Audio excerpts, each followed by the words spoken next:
Jai Anilo Premadano Paramakacho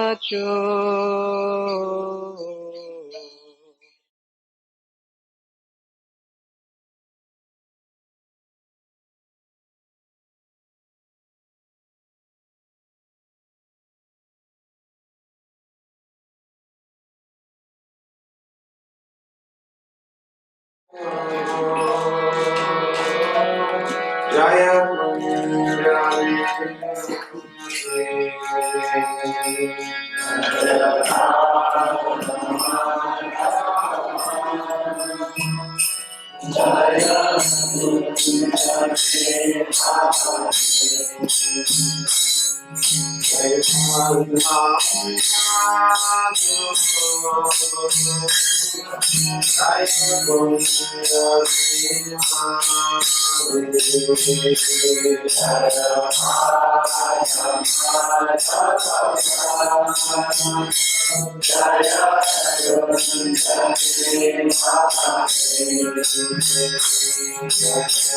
Gopi Chandra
Bhaktivedanta Swami Prabhupada ki Sri Sri Radhe Shyam ki ISKCON Christchurch Yatra ki Transcendental Book Distribution ki Nam Sankirtan ki Prasadam Distribution ki Oh, glories to the sum of devotees. Oh, glories to the sum of devotees. Oh, glories to the sum of devotees. Go Premanandi Hari Hari Bol.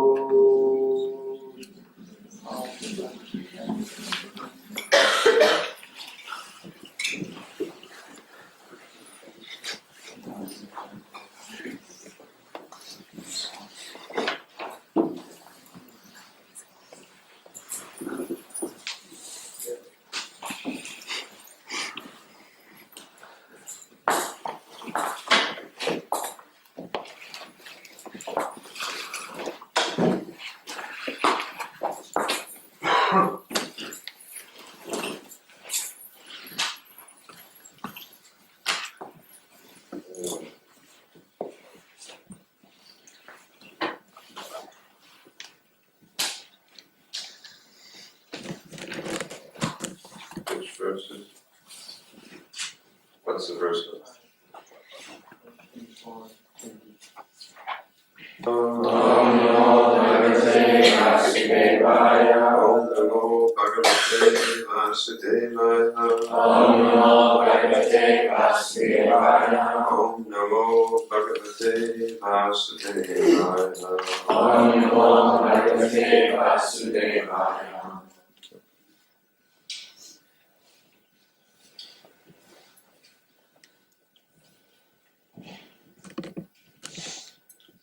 Srimad Bhagavatam, Canto 5, Chapter 24, Text number 20.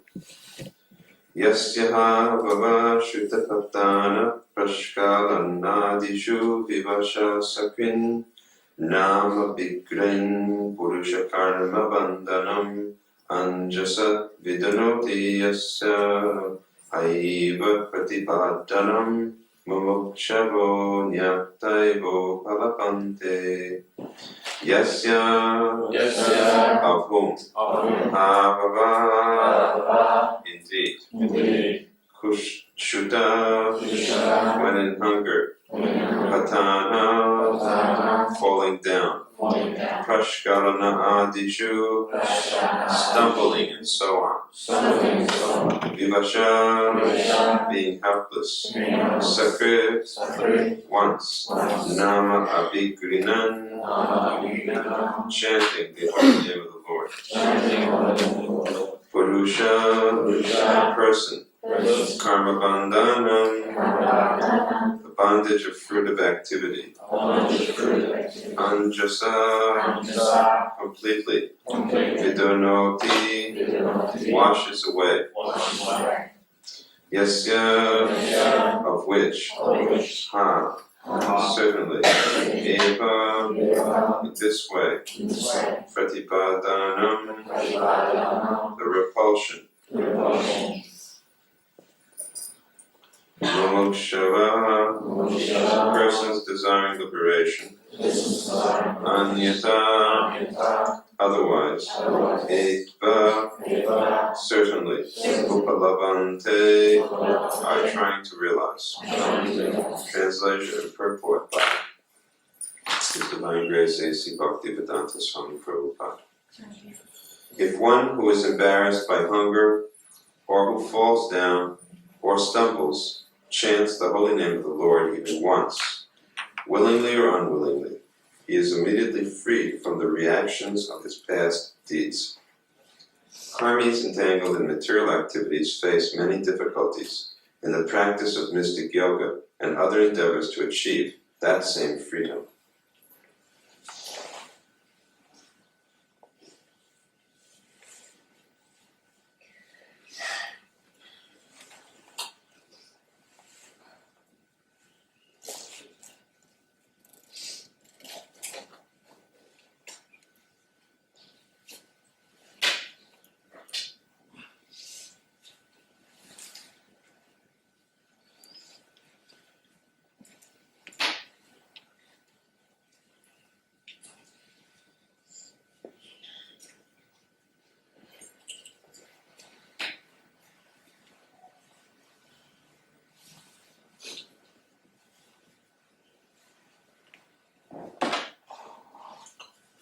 Purport. It is not a fact that one has to offer his material possessions to the Supreme Personality of Godhead and be liberated before he can engage in devotional service.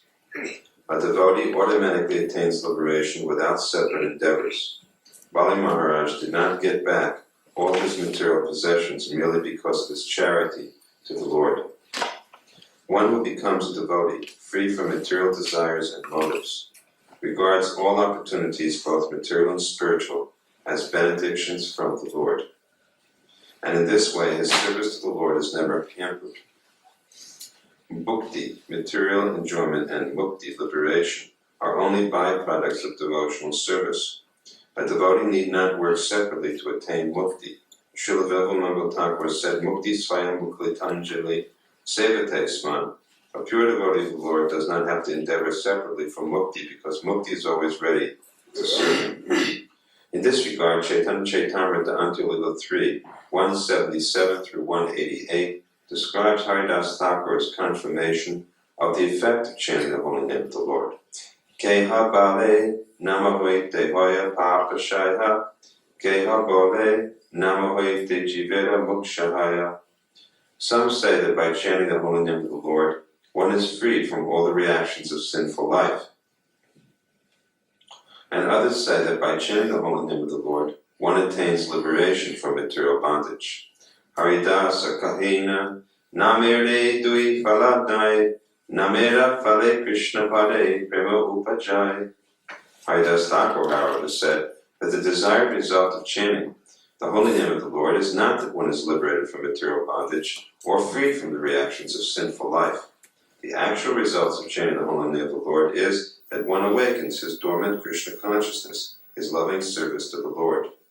Anusangika phala namir mukti papa nash tahara dishtanta yache suryerda prakash. Haridas Thakur said that liberation and freedom from the reactions of sinful activities are only byproducts of chanting the holy name of the Lord. If one chants the holy name of the Lord purely, he attains the platform of loving service to the Supreme Personality of Godhead. In this regard, Haridas Thakur gave an example comparing the power of the holy name to sunshine. Shlokerda artahar panditerda gan, shabhe kahe tumi kaha artha vivaran. He placed the verse before all the learned scholars present, but the learned scholars asked him to state the purport of the verse. Haridasa kahina yache suryerda udai udaya nahoite arambe tamirda hoyet shai. Haridas Thakur said that as the sun begins to rise, it dissipates the darkness of night, even before the sunshine is visible. Choda pretan raksha dira bhaya hoya nash udaya hoyle dharma karma adi prakash. Before the sunrise even takes place, this light of dawn destroys the fear of the dangers of night, such as disturbances by thieves, ghosts, and rakshasas, and when the sunshine actually appears, one engages in his duties. Ni aiche namodarambe papa adipshai audaya koile Krishna pade hoya premodai. Similarly, even before one's chanting of the holy name is pure, one is freed from all sinful reactions, and when he chants purely, he becomes a lover of Krishna.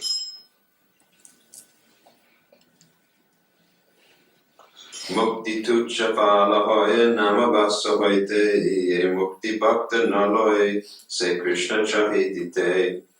A devotee never accepts mukti even if Krishna offers it.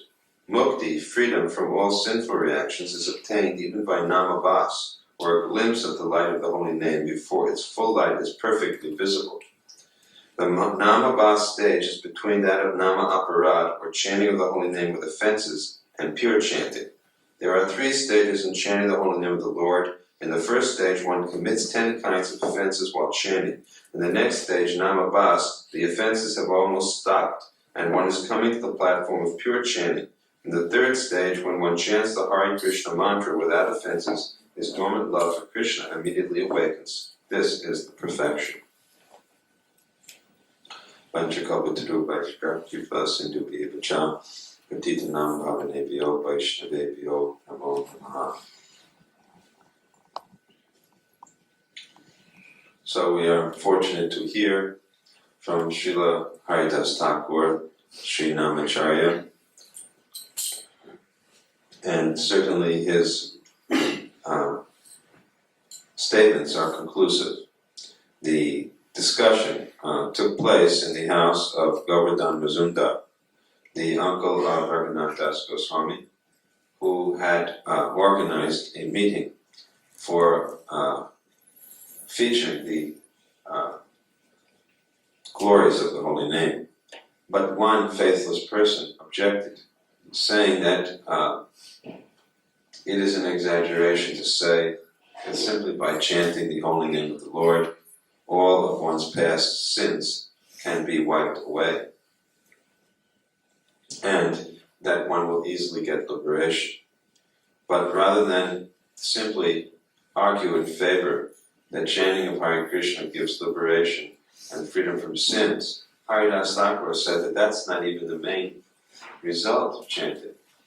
Just as the sun, when it shines, or when it awakens in the morning and arises, as soon as it arises, the darkness of night is dissipated, even before the sun is visible in the sky. Already darkness is gone, and with the darkness, thieves run away, and all other things of nighttime creatures, all become chased away. And that's before the sun is seen in the sky.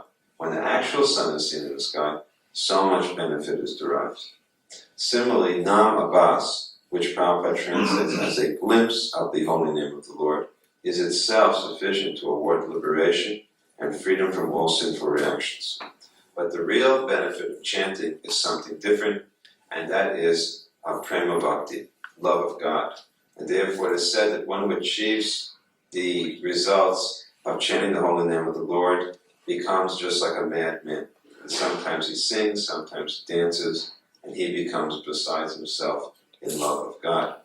The experience of love of God is sometimes compared, or liberation is sometimes compared to a person who is in a drunken state.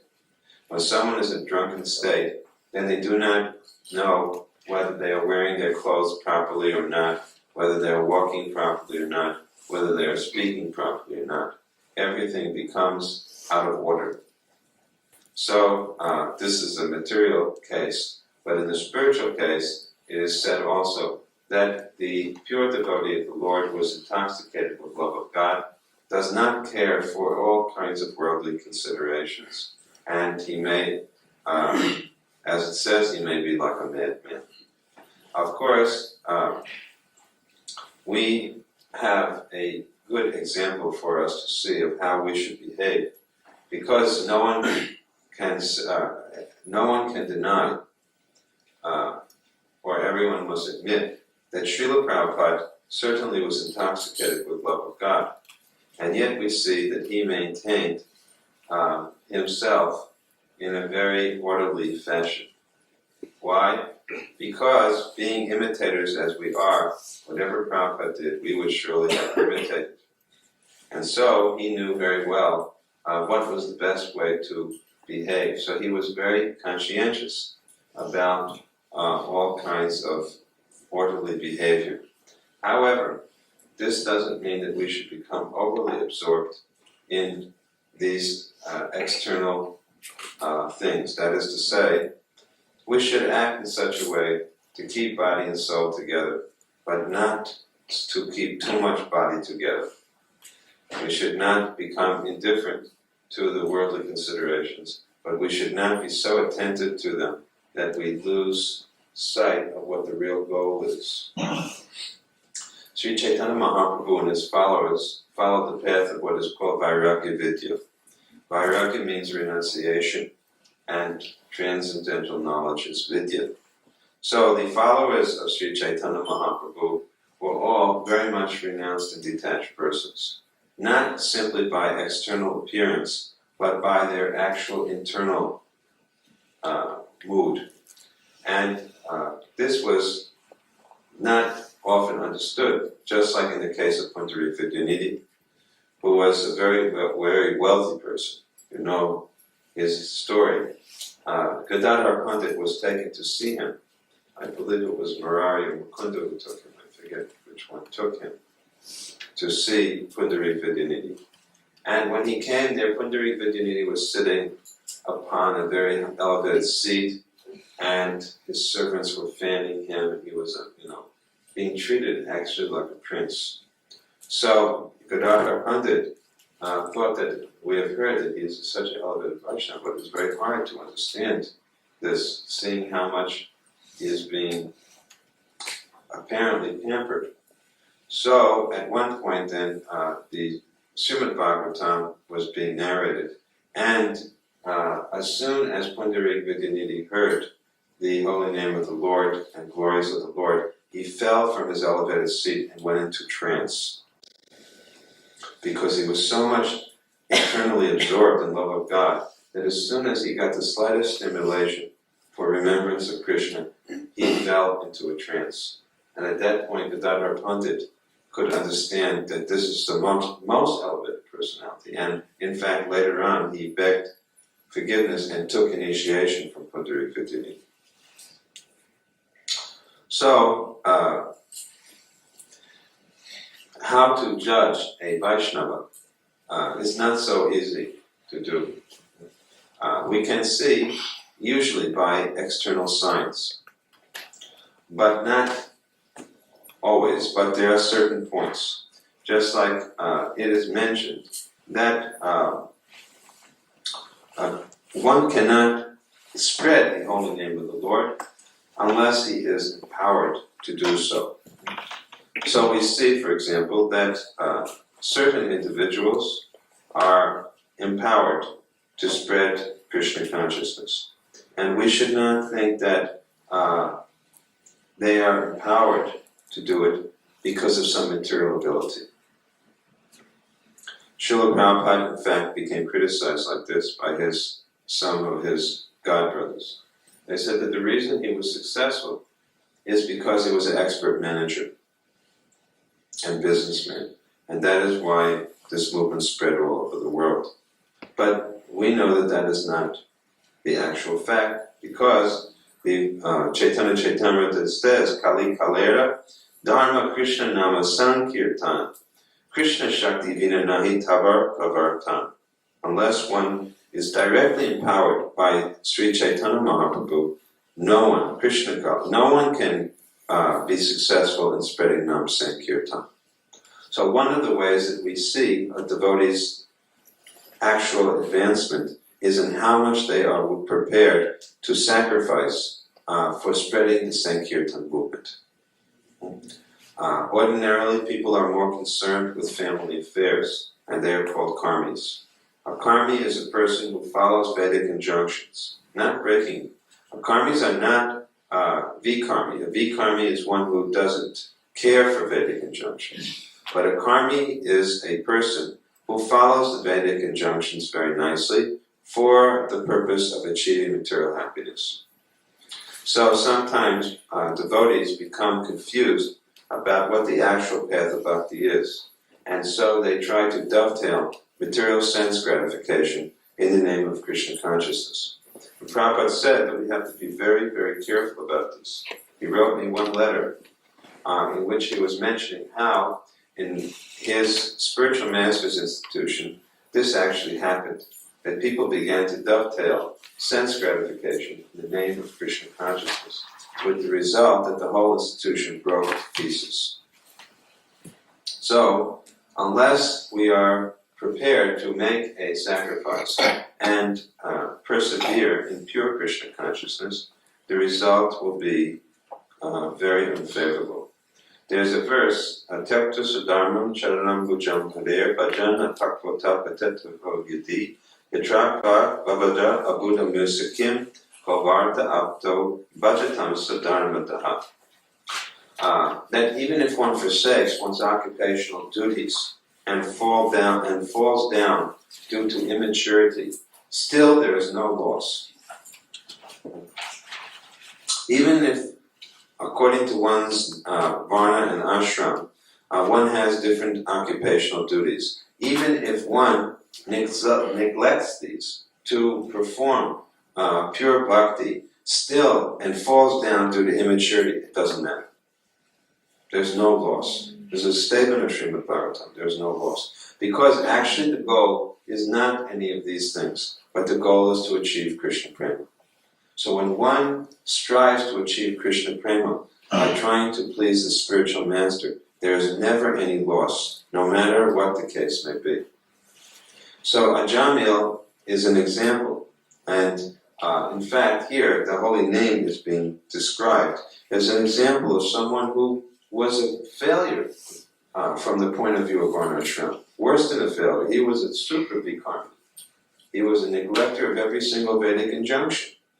But the holy name of the Lord, which is pure, always pure, had enough effect to purify him of all sins, purify him of all reactions. And therefore it is said, yesterday we were mentioning this verse, Aho Bato Sapakato Guardian Yaj Jivagre Varta Te Nama Tubhyam Tapus Tapas Te Juhu Vashashna Arya Brahmanutra Nama Grina Te Yate. That anyone who chants the holy name of the Lord should be understood to have fulfilled Vedic rituals, injunctions, austerities, pilgrimages, all of these things perfectly.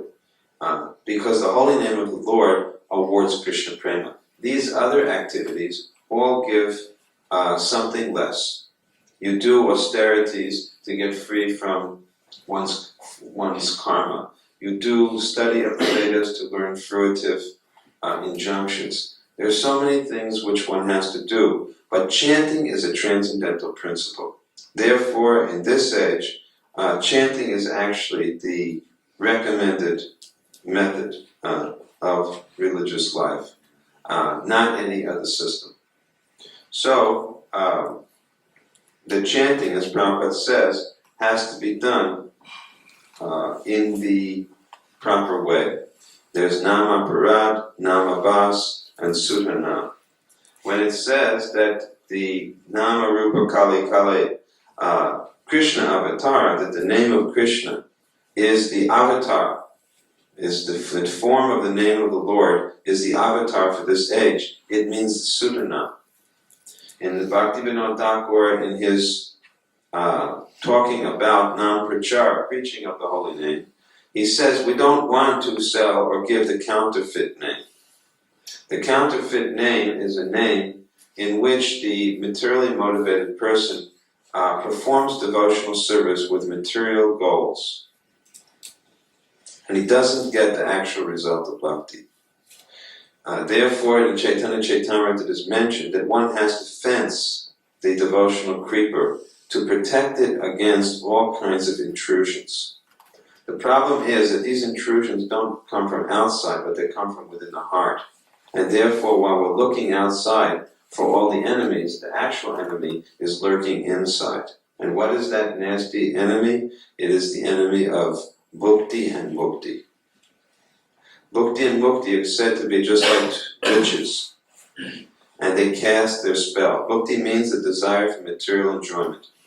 And Bhoga Ishvarya Prashaktanam Tyaparita Chaitasam Vyavasa Bhakti Samado Nam Vidyate. That if one has too much tendency for material enjoyment, then he cannot become fixed in devotional life. What does that mean? He cannot remain in a renounced or detached mood.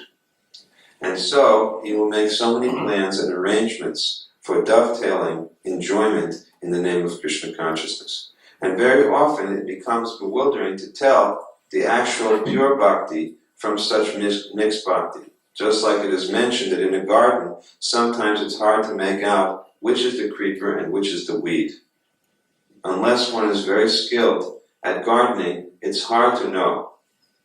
Similarly, unless someone is very trained in Krishna consciousness, it will be hard to tell who is actually on the path of pure bhakti and who is mixing up material enjoyment with that path. So, for this reason, we have to associate with advanced devotees. And we have to always try to hear and understand from them what is Krishna consciousness. The neophyte devotee cannot understand. A neophyte devotee cannot distinguish between who is advanced and who is not advanced. A neophyte devotee cannot distinguish between what is to be done and what is not to be done. But an advanced devotee, at least a devotee who's on Madhyam platform, can be able to make out clearly who is advanced and who is not. What to speak if you can get the association with Uttamadhikari. So, Sadhu Sangha is required to keep us properly in the right direction, to keep us fixed in the right way.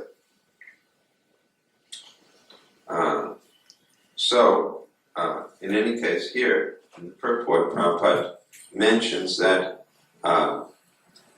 it doesn't mean that one should only do devotional service after one is liberated or free from material desires. There are so many injunctions which state that devotional service should be performed at any stage of one's life. But we should understand that according to the nature of the devotion we perform, ye yatamam prapadyante tam statava bhajamyaham, we will be rewarded accordingly. So you have to see what you want. If you are still praying for material results, then, and you do devotional service, then Krishna will fulfill that desire. But what is the result? You'll have to suffer. You'll have to remain in the material world for yet more births, and who knows what the next birth will be like. Better to keep simple. Prabhupada made a plan, a proposal for our society in which we would live in a very simple way, simple lifestyle, dependent upon Guru, Sadhu, Shastra, worshipping the deity, going on Harinam, distributing his books, and he tried very hard to create such a class of Brahmins so that the whole world could get directed. And then he knew that these Brahmins would be able to guide the rest of society. So our ISKCON movement is especially meant for training such Brahminical personalities that can direct the rest of the world. It's not that every single person can be a full-time member of ISKCON because people have material desires. But those who are not able to come to that standard, as I said yesterday, should have so much of a respectful, faithful attitude towards those who are more renounced. In the Vedic culture, respect was given based upon renunciation and detachment. That's why the sannyasi was given the most respect. That's why the brahmachari was given the most respect. The brahmachari and sannyasi are practically given nearly equal respect in the Vedic culture because brahmachari meant for life. In our movement, Prabhupada made some adjustment, but actually in India today, still, when someone is called a brahmachari, it means for life. And they don't call somebody a brahmachari who may later on get married. And they don't put on saffron either. You put on saffron when you take a vow that for the rest of your life, I'll never get married. Then they wear saffron. But Prabhupada made some adjustment, but at least it should make us understand. Narad Muni, for example, is a brahmachari. He never gets Bhakti Siddhanta Saraswati Thakur was a brahmachari and took sannyas eventually. So, because of their detachment or renunciation, they're given so much respect. And even householders who were very detached or renounced, they're also given respect as brahmacharis. And Prabhupada calls them brahmachari grihastas. Anyone who follows the four regulative principles strictly in household life is called a brahmachari grihasta and can be respected as much as a brahmachari or sannyasi.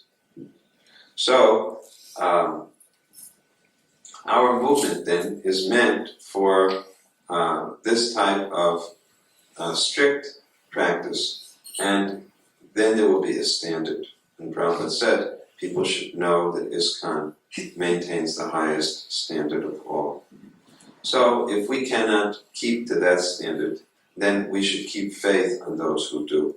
And we should try our best to preserve in our minds the goal that what I want to do eventually is to follow in the footsteps of Lord Chaitanya's associates, the 6 Goswamis. We are meant to be Rupa Anugas. We are meant to follow Srila Rupa Goswami. We are meant to follow Srila Prabhupada, Prabhupada is a Rupa Nuga Vaishnava. Prabhupada showed the example of very strict household life.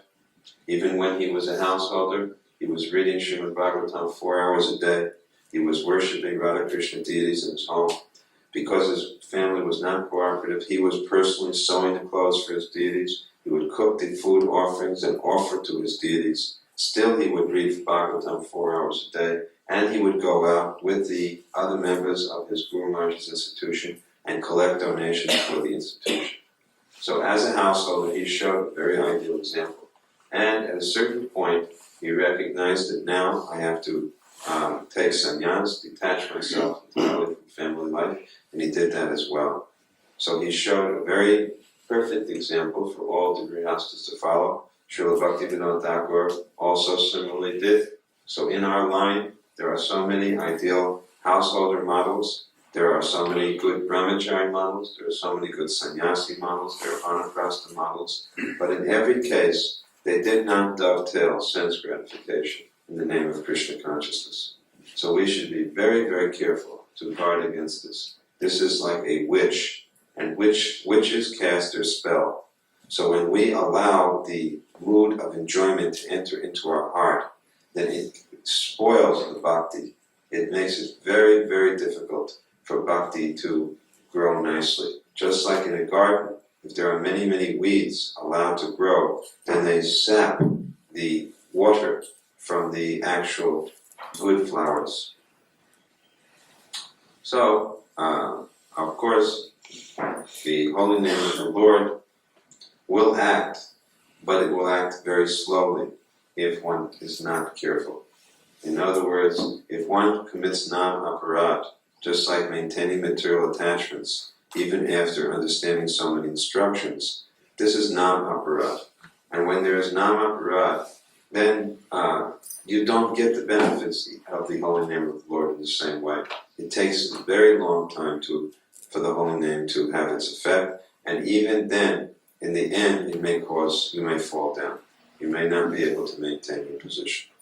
So devotees should be very fearful about this. We should be very fearful lest we may be dragged away and fall down from the path of pure bhakti. The Narottam Thakur has sung Go Loko Era Premadana Harinama Sankirtana Ratina Janenil Kenitai. That the holy name of the Lord has descended from Goloka Vrindavan. But unfortunately, Samsara Bishanali Divanishi Vijale Jurete Nakono Upai.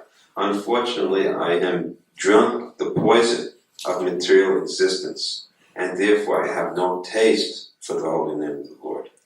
This is the biggest problem, that when we cultivate material tendencies within our heart for family, friendship, and society in general, then it is like poison, and the result is we don't have a taste for chanting Hare Krishna. We don't have the taste for hearing Krishna Katha. We don't have the actual desire to associate and be influenced by elevated Vaishnavas. The poet Vidyapati has sung that friendship, material friendship, society, and love are just like drops of water on a desert. Just as in a desert, if you drop some drops of water, it has no effect. Similarly, we are all starving for pleasure or for happiness. And the happiness that comes from family, friendship, and society are like drops of water within the heart. They do not actually satisfy. And that's why the whole Bhagavatam continuously preaches this message. It does not preach the message of encouraging family, friendship, and society because it doesn't deliver happiness. So we have to be thoughtful in this regard, lest we become victimized in the same way the karmis do. It is not that just because we take initiation and we wear a dhoti or a sari and put on tilak that we are automatically a devotee. A devotee is not judged simply by external signs. A devotee is judged by the internal mood of the heart. In the purport, Prabhupada says,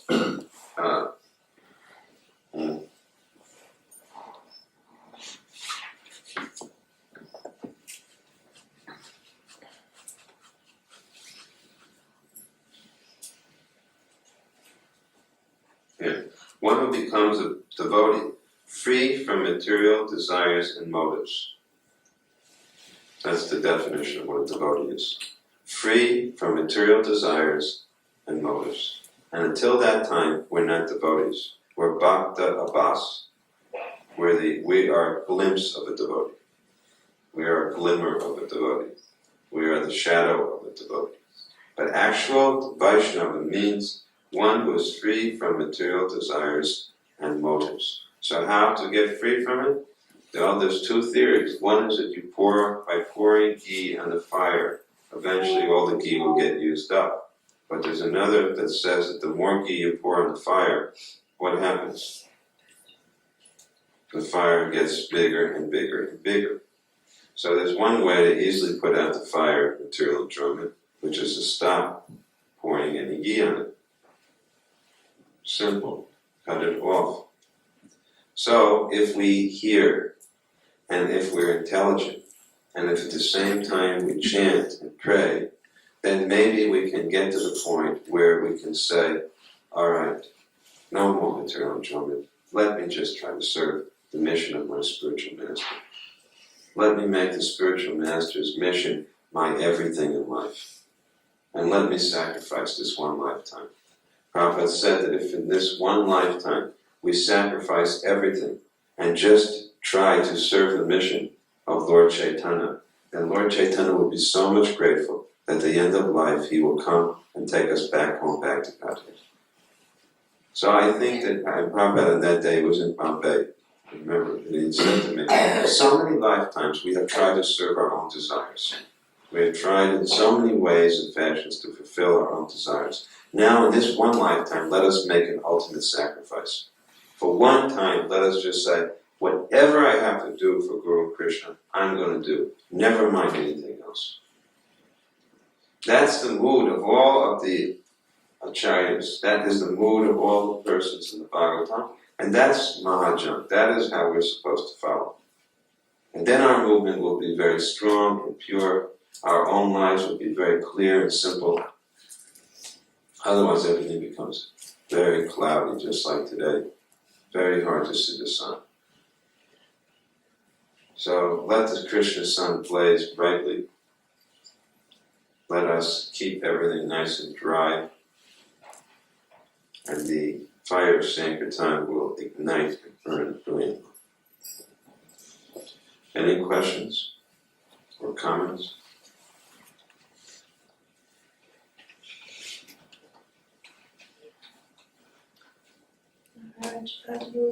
Don't call the spiritual master Maharaj.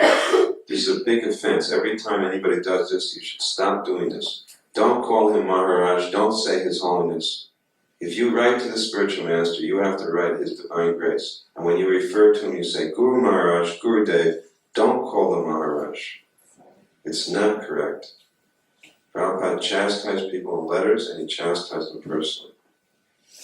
He's not a Maharaj, he's your Guru Maharaj. Otherwise, everything becomes relative. Don't say that. I tried to tell you both of this. Don't say this. Share Gurudev, you were going to explain what was the difference between mukti and moksha? Not that there is any difference between mukti and moksha. They're two different terms for the same word. Now, the thing is, yesterday we already said something, that mukti, there are different types of mukti. Mukti means liberation. The impersonalists, for them, is sayuja mukti. They want to merge and lose their individuality and become one with God. There is another type of mukti, which is that Krishna is called mukti pada, which means that by achieving the lotus feet of the Lord, we can become free from birth and death. Now the question is, what type of mukti? According to the devotion, I told you this, perhaps I think we mentioned this here. David was in another place. That mukti, or different types of mukti, are available. Vaikuntha mukti, Vaikuntha liberation, means that you get a body similar to that of Lord Narayan and live with the Supreme Lord on his planet. And that type of mukti, however, is not attractive to those who are Krishna devotees. They don't want this. In the Brihad Bhagavatamrita, Gopakumar, he goes up to Vaikuntha, but he can't see Lord Narayan in the way that the others do.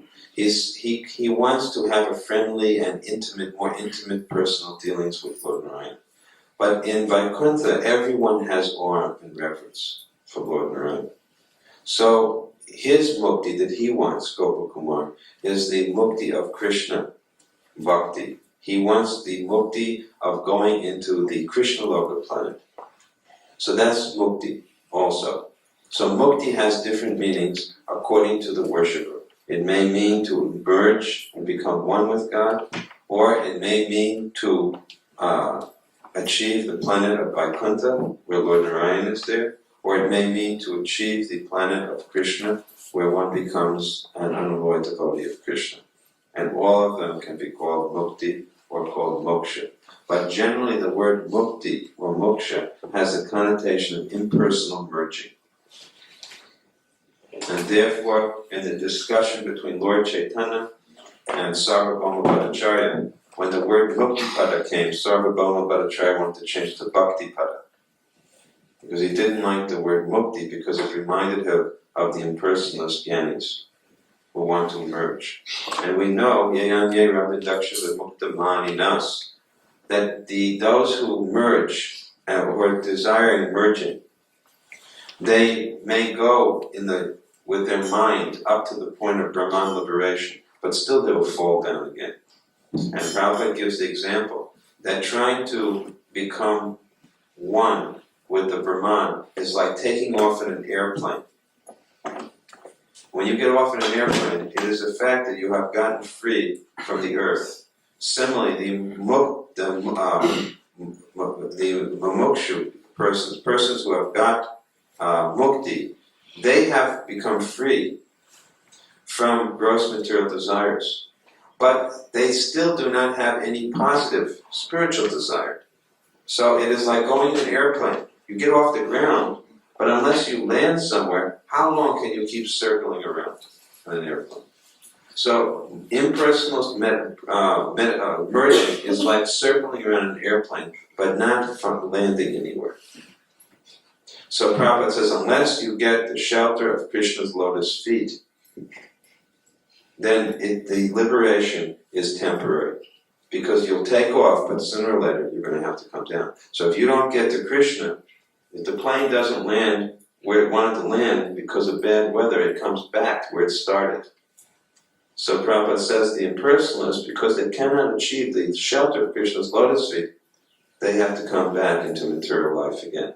And therefore we see that such impersonalist groups, they push forward a lot of material welfare programs, like hospitals and things like this, which are material activities. In other words, they don't have any real positive conception about God and spiritual life, so they put forward material programs. Whereas we don't, but that's why people say, well, what are you doing practically? They say, well, we're distributing books, we're doing that. But they can't see how that is practical. Actually, they don't understand that we are doing positive spiritual activities, which they think is impractical because they're materialists, ultimately.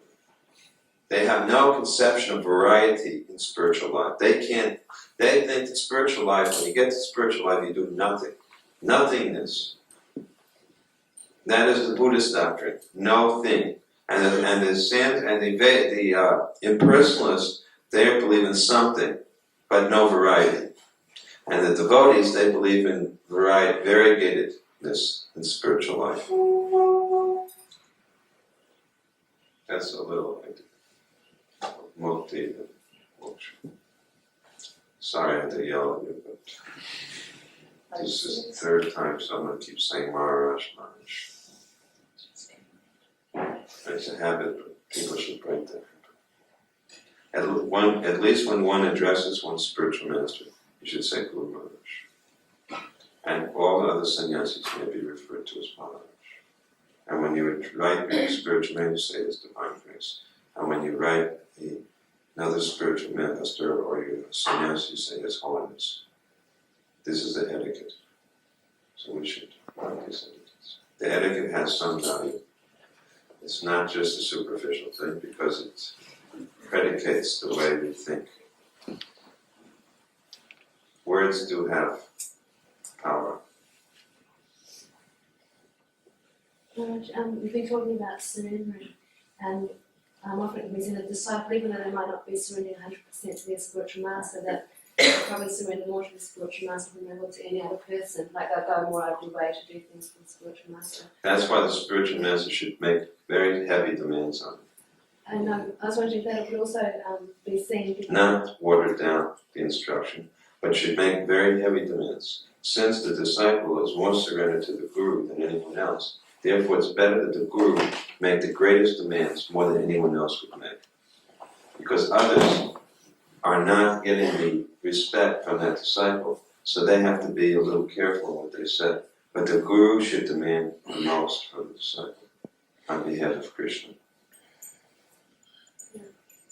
And I was thinking about it, ask, like often it could be seen that the disciples feeling like the spiritual master really is their well worship is really concerned for them, and then often in relationships like with maybe the authorities, that same reciprocation isn't there. And like then asking, what if, and then how to overcome that. And often you hear. Are you coming to the question now? No, this one other thing I want to ask. Okay. But I want to make some points along the way. Okay. I want to make a comment on your verse. That this is a mistaken conception. This is a mistaken conception that I am surrendered to my Guru, but not to others. But I think that the spiritual master comes to us through the authority of the temple. And the proof is abundant in all of Srila Prabhupada's dealings.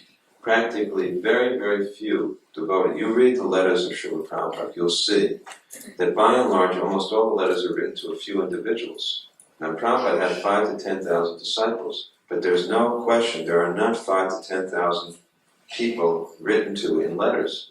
There's only a few. So what about all those other persons? Prabhupada taught those persons that they should accept his instructions coming through the temple president and authorities. And so you were supposed to surrender to the temple president's authority because he was representing the spiritual master. Not that you surrender to the Guru, but not to the temple president or other authorities.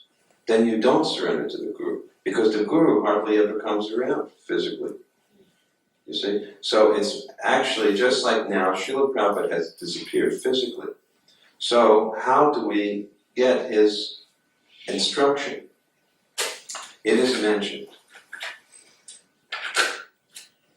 that the spiritual master instructs through so many senior persons. The spiritual master continues to give his association instructions through senior persons. That doesn't mean it doesn't give through his books. In Prabhupada's case, we have his books, etc., tapes, books, and so many things. But I personally find that because the books do not necessarily answer very specific your individual needs. In other words, each person's life is so particular that how to apply the instructions of the books has to also be told. And when Prabhupada was present, if you had a direct connection with him, then he would do that, or else the temple president would do that. So now that Prabhupada is not present, how do Prabhupada's disciples get that? So I personally get it through my godbrothers. That's how I get it. And those who are the disciples of Prabhupada's disciples, there's a system, and because I'm not under a temple president. If I was, I'd get it through the temple president, and I'd get it through my godbrothers. So we should get the application of the instruction through the temple president. And it doesn't matter that because you have your spiritual master physically present, now you don't have to deal with the temple president.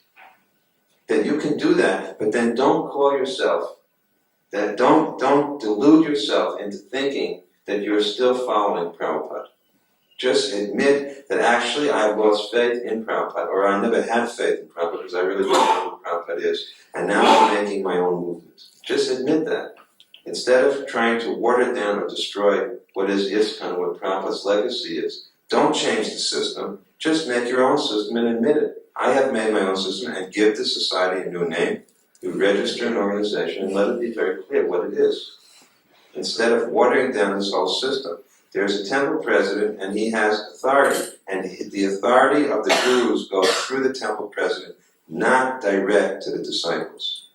Prabhupada did not directly instruct disciples, he did it through the GBC and temple presidents. And that system should be maintained by all ISKCON gurus today. And if they don't, they're going to break everything, the whole structure will be broken, and there will be chaos, anarchy. And everybody will then become independent, and they will all decide, no, we're going to do this, we're going to do this, I want to do this, I want to do that. That's not the way Prabhupada set up this movement. So you just admit, I've left the movement. Now I'm a Varnashrami. Just say, I am a member of Varnashram. I follow Varnashram Dharma. Not ISKCON. And then you'll see how the movement will be checked in its progress. That's fine. ISKCON will preach to you, Varnashrams, because this movement is meant, it works on the principle of authority. It is set up that way by Srila Prabhupada. It's very clear from all the letters. And it has not changed. The reason it changed is because some leaders proved incapable. Gurus fell down, temple presidents, GBC fell down, so people said, I don't have any more faith, I'm going to be my own guru, my own temple president, my own leader. I don't listen to anyone. But actually, that's not the way it's supposed to be. So your point is not, I don't agree, that you may not be making the point, but I'm commenting that when you say that we're more surrendered to our guru than we are to the temple authorities, I don't agree. I don't agree. At least I don't want my disciples to be in that mentality. Anybody else wants their disciples to be that way? That's their right. I don't want that. I want my disciples to see that when the temple president tells them something, the guru is speaking through the temple president. And they should see that the guru in the words of the temple president. Unless this system is applied, our movement will lose its ability to function. And because it's not being applied, there's so much confusion now. And it was like that. Ask people that during Prabhupada's time whether it was like that. You can ask. And when it wasn't like that, Prabhupada would correct the temple president. It's not that sometimes the temple president may not deviate, but then Prabhupada would correct it. But he wouldn't violate the principle. I don't say that always the temple president may accurately repeat what the Guru said. Then it will be corrected. But you never change the principle. Because then there's no authority. Then there's no authority. Then you say, I'm surrendered to my Guru more than anyone else. What is the proof of it? It's in my heart. Prove it by action. What's in your heart should come out in action, practical action. We should maintain the systems that Prabhupada set up. This movement is not just content, it's form also. Prabhupada spent so much time establishing the temples, the deities, the structure of the GBC, the structure of the temple management. So much time. He put aside his writing, which was the most important work, to spend more time in all these other things, because he knew if these other things are not there, then the people will not be able to get the full benefit of what he's written. This movement is meant to create a structure by which you can follow the teachings of the books. But if the structure of the movement changes, it will be very hard to fully surrender. And that's what's happening. People are not fully surrendered. People have far more scope now to do whatever they want than they did in the old days. And you can say that's progress. Well, let's judge it by the advancement. You're going to say it's progress. Let's see if the movement is progressing. Or let's see if the individual is actually becoming more detached from sense and drama. I don't see that when people have that freedom that they actually become better. At least I don't want that freedom personally. I don't find that it helps me. Now, I want to be tightly under the control of my converts, because I have full faith that they represent Prabhupada. Full faith in them. Not necessarily all of them, but some of them. Just like if someone said, I don't have faith in this temple president, what would Prabhupada say? Okay, where do you want to go? He said, I want to go there, son. Very good. Go and work with that person. Then they'd write back, I don't have faith in this person either. Then Prabhupada would start to say, this, you have a problem. Now it's not the temple president, it's you who have the problem. Then he would say, do whatever you want, what can be done? Certainly at some point you can say, but then do whatever you want, what can be done? Someone would write Prabhupada, a woman got divorced, she wanted to marry again. Prabhupada didn't want that. So we wrote Prabhupada, what should we do? He said, what can be done? That was his way of saying, I don't approve of it, but what can be done? We cannot force people. Well, we cannot force people, but we're not going to change the preaching and the philosophy to suit the desires of the material desires of individuals. We can't do that. Then everything will be lost. Prabhupada said, if I drop the four regular principles, we can really help a lot of people. So if we just let anything go on, whatever we want, then maybe more people will come. But what will be accomplished? Will it be Krishna consciousness? What was the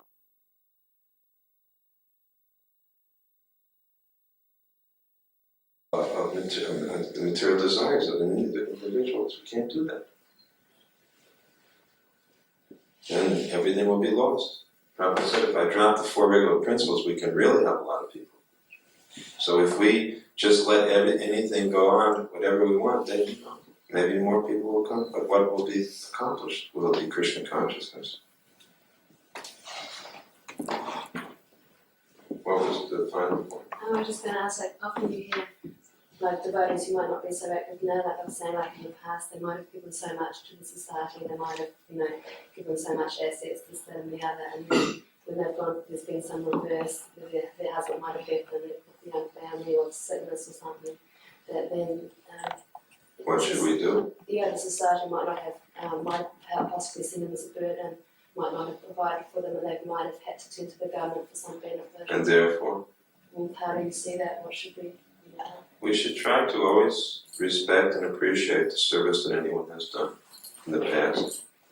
We don't ever disrespect someone, but we object to changing the philosophy to accommodate sense gratification.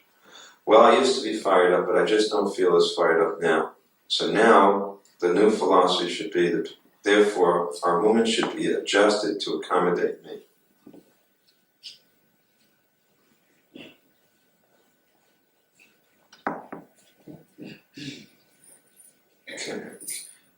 We can give all respect, appreciation, and encouragement, but why should we adjust the movement? The movement was set up by Prabhupada. Why do we have to adjust it now? He's the founder of Charya. He founded this movement the way he wanted it.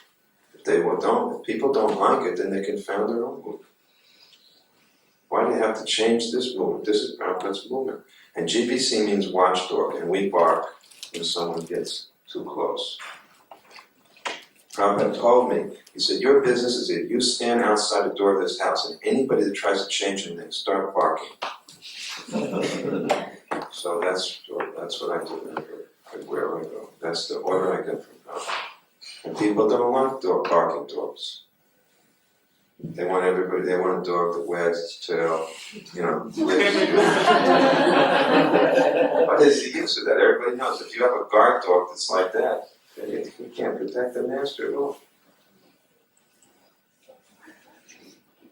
If we recognize the person, if the dog recognizes, he knows who should be allowed and who you don't bark to. If someone is not coming in the right way, then he barks. So if you think that this is too hard line, I think that it's not too hard line because the whole disciplic succession, Krishna said, was lost on account of this point. And therefore Krishna said, I have to teach this again to Arjuna because everything got lost. So what else are we supposed to do except preserve the legacy that Prabhupada gave us? That doesn't mean that we will accommodate, everyone can be accommodated in a house that Prabhupada built, but there are different rooms. Everybody doesn't get accommodated in a house in the same room, there are many rooms. So let's at least acknowledge that there are many rooms, and let's make the rooms, and those who are in one room should acknowledge that I'm in one room and you're in another room, and if there's a difference in the rooms, we can admit to that. We're not a classless society. We don't preach classless society. That's why I said if someone is more renounced or detached or advanced, the less detached or renounced or advanced devotee should show that person respect. And pray, please bless me so that I can also do it. Not that you become envious or bewildered or ignorant and think it's all the same. I don't see any difference. And that kind of thing goes on today. Classless society. People have become so disrespectful, distrustful, disappointed. But in disappointment, if you lose your respect, then what will happen?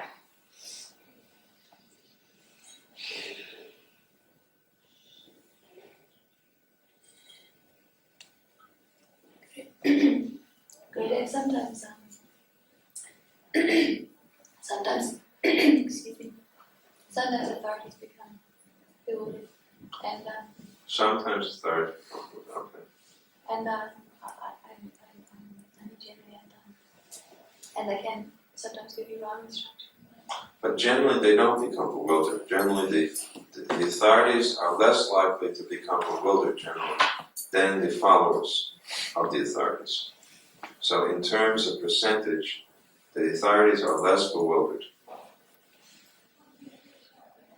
So if we think that since the authorities may become bewildered, I have to be my own authority. But we have a bigger chance of becoming bewildered than the authority. Why is someone in authority authorized? And if there's a check and balance system, if the authority becomes bewildered, the person over him will correct them.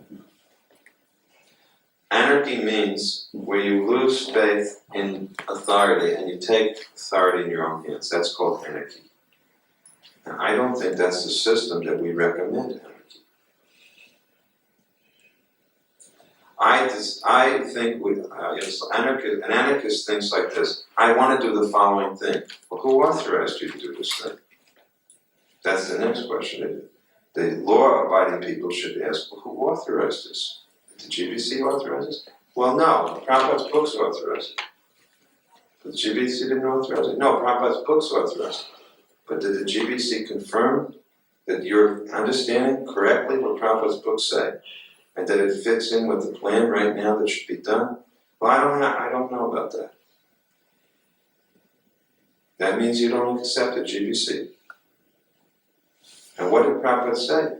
He said in the direction of management that the GBC are my direct representatives, and in my absence they will be the executors of my will. And he taught us to work under a GBC and a temple president structure. So now somehow people think, oh, we don't need that system. It doesn't work anyway. The GBCs are in Maya, temple presidents are Maya. We'll create our own system. And watch the fun. Watch the fun. That's all I can say. Watch the fun as it happens. And we'll see how much Krishna consciousness spreads also. Book distribution will stop. Prashadam distribution will stop. Harinam Sankirtan will stop. And then they'll all fight with each other anyway. But in the meantime, so many people will become confused, bewildered, and lost.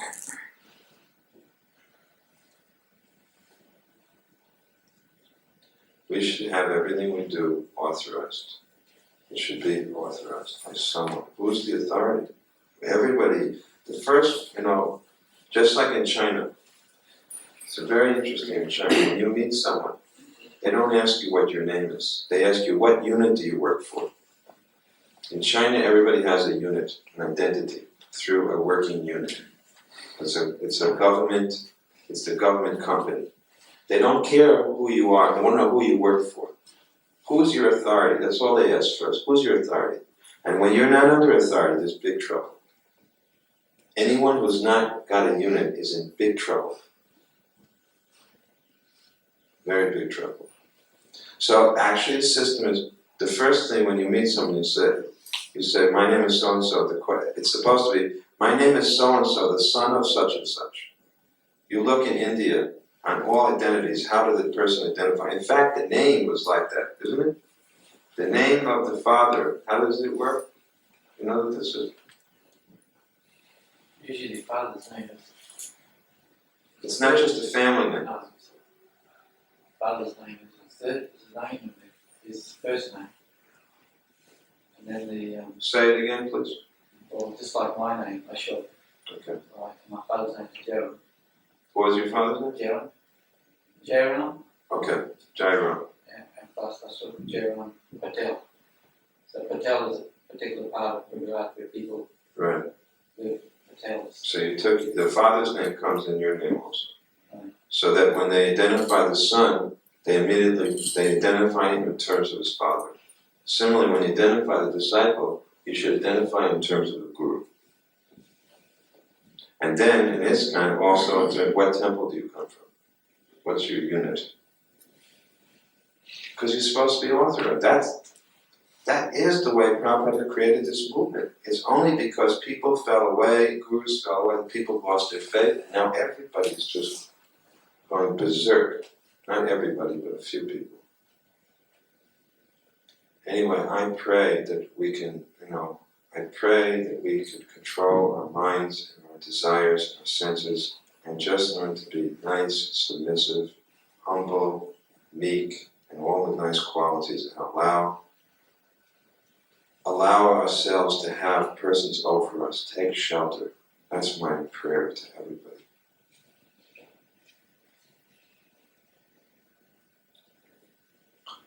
I think that's enough. We have, because there's a ceremony that has to start today, we have to still have the group.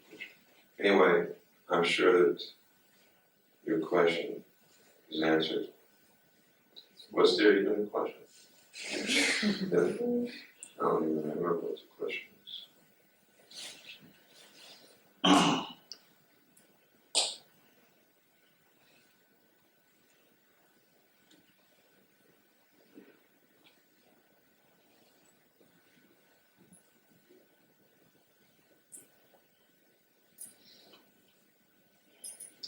Srila Prabhupada ki jai.